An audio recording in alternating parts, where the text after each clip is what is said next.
Matatizo mengi walionayo watu hapa duniani yanatokana na watu kutokuliishi neno la kweli la Mungu.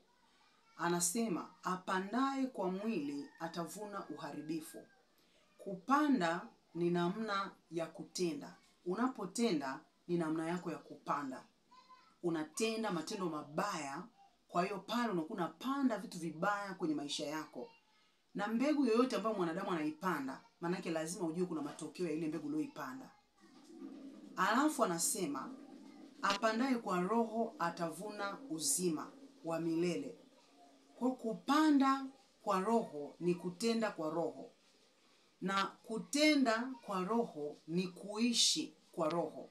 Kuishi kwa roho maana yake ni kuliishi neno la Mungu. Kwa kiwango unaishi neno la Mungu ni kiwango unapanda mambo mema kwenye maisha yako. Na ndio maana anasema mkikubali na kutii mtakula mema ya nchi. Anasema maneno haya anayowaambia ni roho tena ni uzima. Kwa hiyo unapoliishi neno la Mungu kwa kulipanda kwenye maisha yako, una uhakika wa kuvuna mambo mema kwa sababu neno limebeba mema.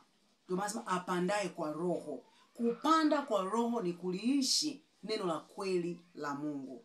Anza leo kujifunza neno ili liwe kila kitu kwenye maisha yako. Amen.